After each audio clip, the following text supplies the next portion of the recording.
Hello friends. बरसातों में ना अचानक ही हमारे गार्डन में ग्रीनरी बढ़ जाती है, हरियाली बढ़ जाती है और हमारे ये लिली के फूल भी बढ़ जाते हैं।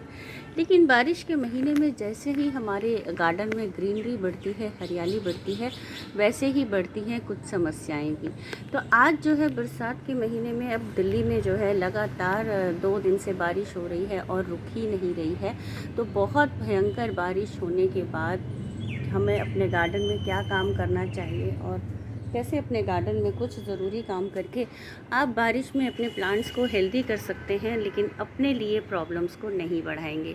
तो आज की वीडियो में चलिए इसको ही ऊपर डिस्कस करते हैं। ये देखो, 2 दिन की बारिश में गमले में कितना सारा पानी भरा हुआ है। जब बारिश होती है ना, हमारे को उस वक्त पता चलता है कि कौन से प्लांट में मैंने ये जो बॉटल में बनाया था उल्टा, इसमें ड्रेनेज होल नहीं बनाई थी, क्योंकि इसमें जो है मैंने नीचे की बोतल का कैप वाला पोर्शन खोल दिया था। अब हमें क्या करना है, चक्कू को करना है गरम और चक्कू को गरम कर करके इसमें होल बनाने हैं, जिससे हमारा ये पानी जो है ना इसका निकल जाए।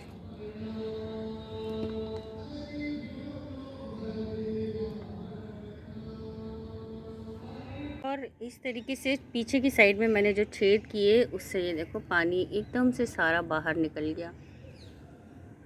तो जब बारिश हो के चुकती है ना, उसके बाद हमको ये आके देखना होता है कि कौन से प्लांट में जो है पानी रुकने वाला है, क्योंकि शुरू शुरू में हम कितनी भी तैयारी कर लें हमें पता नहीं चलता है। पता तभी चलता है जब बारिश हो जाती है बहुत ज़बरदस्त भयंकर वाली, और फिर ये इस तरीके की कहानी निकल के आती है।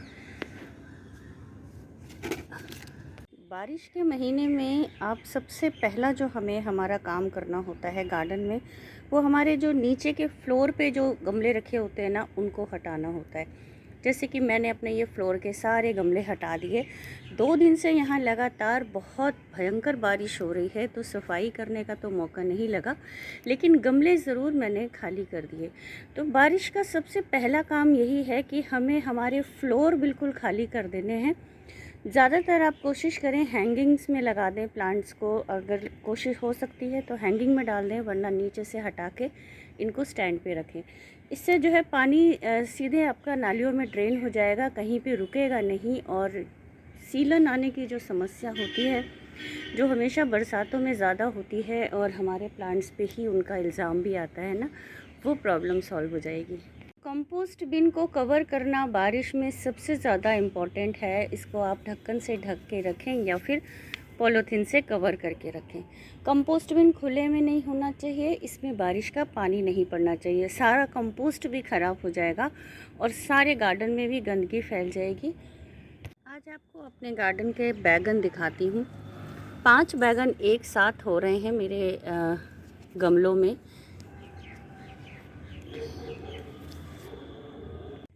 एक ये रहा तीसरा, और 2 ये रहे, 4 5, और एक ये नया निकल रहा है। 6 जो है बैगन हो रहे हैं मेरे गमलों में। गर्मी के मौसम में अपने प्लांट्स में मॉइस्चर बनाने के लिए हमने इस तरीके की वाटर बॉडीज़ बना के रखी थी। अब बारिशें शुरू हो गई हैं, अब इन वाटर बॉडीज़ को हमें हटा देना है। कहीं भी अपने गमले के आसपास पानी का बिल्कुल भी कोई भी सोर्स नहीं छोड़ना है जहाँ पर पानी इकट्ठा हो या फिर जमा हो। अब हमें अपने प्लांट्स के आसपास मॉइस्चर मेंटेन करने की कोई ज़रूरत नहीं है, तो सारी वाटर बॉडीज़ को हटा दें। सभी इंडोर प्लांट्स या फिर सेंसिटिव प्लांट्स को जो है ना शेड के नीचे उठा करके रख देना है। इस पे अगर हर रोज़ बारिश का पानी पड़ेगा, तो जैसे कि मेरा ये अडेनियम है, ये सारा अडेनियम मैंने शेड के नीचे रख दिया है। अगर हर रोज़ बारिश का पानी इस पे पड़ता रहेगा तो अडेनियम ख़राब हो जाएगा। तो इस तरीके के जितने भी आपके पास सेंसिटिव प्लांट्स हैं, इंडोर प्लांट्स हैं, उनको उठा करके बारिश से हटाकर अंदर की साइड में रख दें। ये जो हमने पूरी गर्मियाँ लिक्विड फर्टिलाइज़र अपने प्लांट्स को दिया ना, हमारी बाल्टियों में इस तरीके का कोई ना कोई फर्टिलाइज़र बनता ही रहा है हमेशा। जैसे कि मेरे इस बाल्टी में मैंने आयरन डाले हुए थे, बहुत सारे आयरन डाले थे, एकदम काला हो रहा है ना। लेकिन अब ये समय है कि हम इस तरीके की कंपोस्टिंग को बंद कर दें। बरसात के महीने में लिक्विड फर्टिलाइज़र को बिल्कुल ही अवॉइड करना है। अपने घर में किसी भी तरीके का पानी की वाटर बॉडीज़ को बनने ही नहीं देना है। इसी में पैदा होते हैं मच्छर और बहुत ही कीड़े मकोड़ों के लार्वे। हमें इस बात का ध्यान देना है कि हमारे गमले का जो मिट्टी का सरफेस है वो बिल्कुल ही क्लीन हो। इसमें से हमें सारी मल्चिंग को हटा देना है और प्लांट को भी नीचे से सारा साफ़ करते रहना है। नीचे से इसकी ग्रोथ को ख़त्म कर देना है, जिससे कि इसके ऊपर जो इसकी ग्रोथ है वो ऊपर की तरफ शिफ्ट हो जाए और हमारा जो मिट्टी वाला जो सरफेस है वो बिल्कुल साफ़ सुथरा क्लीन रहे।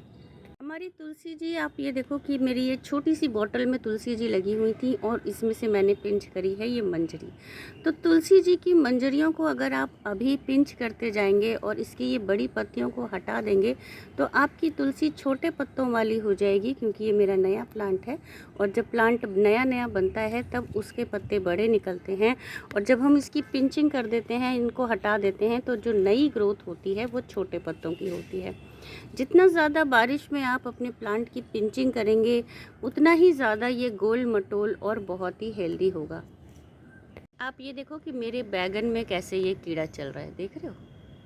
अब ये जो बरसात के महीने में ना उड़ने वाले कीड़े बहुत ज़्यादा चलते हैं और ये हमारे जो है फ्रूट्स में, फ्लावर्स में जो है पर छेद करते हैं, पत्तियों में छेद करते हैं और हमारे फलों को ख़राब करते हैं। तो ऐसे में जो है नीम ऑयल का स्प्रे, जब भी बारिश बंद होती है और धूप निकलती है उस वक्त अपने प्लांट्स में नीम ऑयल का स्प्रे ज़रूर करें। ये देखो इतनी हरियाली और इतने हरे भरे खूबसूरत से पत्तों के बीच छुपे हुए हैं कुछ ये दुश्मन। ये मुझे अभी अभी अचानक ही नज़र आए। बरसात में इस तरीके के, ओहो गिरेंगे तो झड़ जाएंगे, इस तरीके के जो है नज़ारे बहुत आम होते हैं। तो हमें इस पेस्ट को कंट्रोल करने के लिए अपने प्लांट्स का हमेशा ही डीप निरीक्षण करते रहना पड़ेगा और जहाँ भी आपको इस तरीके का प्लांट का अटैक नज़र आए, पेस्ट का, ये मिलीबग्स का अटैक है, तो फटाफट इसकी कटिंग कर दें। सबसे पहले इस पोर्शन को ही काट के अलग कर दें। बरसात का महीना है, बहुत जल्दी से हमारे प्लांट में दोबारा से ग्रोथ हो जाती है। जितना ज़्यादा ये मिलीबग इधर उधर गिरेगा या फैलेगा, हमारे प्लांट्स में और भी ज़्यादा अटैक बढ़ेगा। बारिश का पानी अपने आप में ही एक बहुत बड़ा अमृत होता है। फर्टिलाइज़र की इस मौसम में हमारे प्लांट्स को ज़रूरत नहीं होती। अपने आप ही जो बारिश के पानी से इनको न्यूट्रिशन मिल रहा है, फर्टिलाइज़र मिल रहा है। इसलिए अभी हमें कुछ दिन अपने प्लांट्स को फर्टिलाइज़र देना बिल्कुल ही अवॉइड करना है, क्योंकि अब बारिशें शुरू हो चुकी हैं। तो अपने गमलों में या तो आप इस तरीके से लकड़ी की राख डालिए अपने हर एक गमले में, या फिर ये नीम की खली, आपके पास फंजीसाइड है तो फंजीसाइड डालें। और अगर इन तीनों में से कुछ नहीं है तो हल्दी पाउडर जो हमारे घर में हमेशा होता है। इन चारों चीज़ों में से कोई भी चीज़ अपने हर एक गमले में ऐड करना स्टार्ट कर दें। तो हमने अपनी छत की सारे फ्लोर्स की कर दी सफाई, सारे फ्लोर से जो है गमले हटा दिए, अपने सारे वाटर बॉडीज़ को भी ख़त्म कर दिया। जितनी भी हमारे गमलों में वाटर बॉडीज़ हमने बना के रखी थी उनको भी ख़त्म कर दिया और उसके साथ साथ अपने कंपोस्ट बिन को भी कवर कर दिया। कंपोस्ट बिन कवर करने के बाद हमारे इंडोर प्लांट्स को भी हमने अंदर कर दिया, बारिश के पानी की रीछ से छुपा दिया। वीडियो इन्फॉर्मेटिव लगी हो, पसंद आई हो तो मेरे चैनल को सब्सक्राइब कर लें, वीडियो को लाइक करें, शेयर करें और अगर आप कर चुके हैं तो दिल से थैंक्स। ज़ीरो बजट गार्डनिंग के टिप्स एंड ट्रिक्स के साथ मिलती हूँ अपनी अगली वीडियो में। बाय।